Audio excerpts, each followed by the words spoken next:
Welcome back to this very spooky episode of Phantom of the Indie Review. I am your host, Hellraiser Dill, and today we're going to be talking about one of my beloved favorite movies that I have actually just discovered about a year ago. Clive Barker, you know and love him, the playwright, the filmmaker. He brought us Hellraiser, Books of Blood, the story that turned into be the movie Candyman. But today I want to talk about an underrated 90s gem by this man called Nightbreed.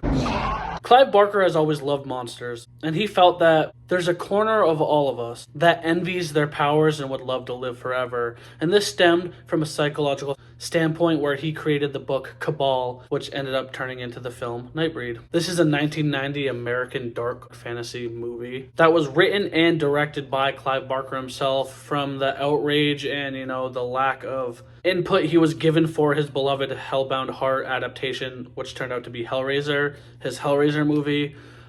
He wanted to take the reins into his own hands because as much as iconic Pinhead became and as good as Hellraiser is initially for the first film, he felt like it was a bit of a dupe, and he wanted to take this magnum opus of his and really hone it in. And this is such a great fantasy horror movie, and it's such a good film. Like it stems along the lines of like in my mind when I watch the scene when he goes to Midian and finds all these like underground beasts, it reminds you of like a Chronicles of Narnia or like a Game of Thrones, not in that like fantastical subgenre, but like the vibe of it. Like I feel like he really pieced together a community and universe that was very influential and fun.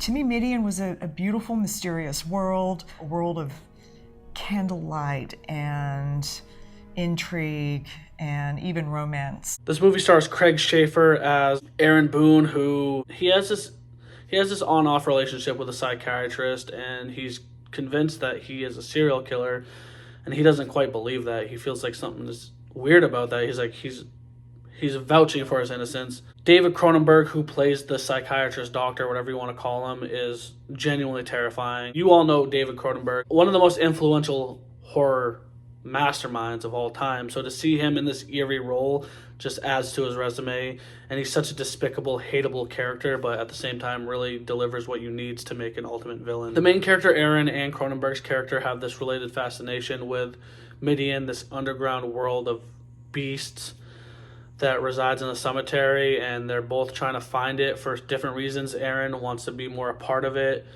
Cronenberg wants to destroy it, and that evolution of a good versus evil versus monsters is so awesome, dude. There's a small appearance by Pinhead himself, Doug Bradley. Practical effects, special effects. I feel like it looks really good for that early 90s vibe. Like, it's obviously not realistic and perfect, but there's something charming and eerily beautiful about the old looks of the 80s and 90s where you can tell it's prosthetic makeups, and it just has this humanoid look, which it should because they are monsters. It shouldn't look super detailed and real. It should look fantastical and out of this world. This movie gets pretty creepy. There's this one character played by, who plays the character? Hugh Ross, who is, like Aaron, has this fascination with becoming a Nightbreed, and he goes to the extent of like cutting his face off to vouch his, loyalty, and he ends up becoming a Nightbreed monster. And this is all in all a great movie. I mean, towards the end it gets a little iffy. It has more of that action-packed jammedness to it that I don't really fuck with. I don't like action that much, but that's not bad. It's very serviceable at best.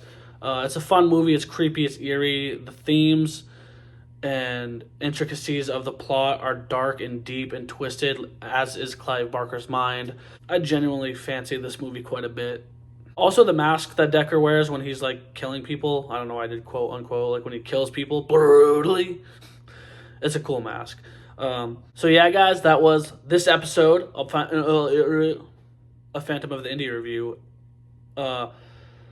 Subscribe, hit that little ding-a-ling button that harasses you saying, hey, it's me, I'm here, and I'm gonna say it one time, give me a hell yeah for horror. I forgot, I didn't light my candle the whole time. Movie effects, baby.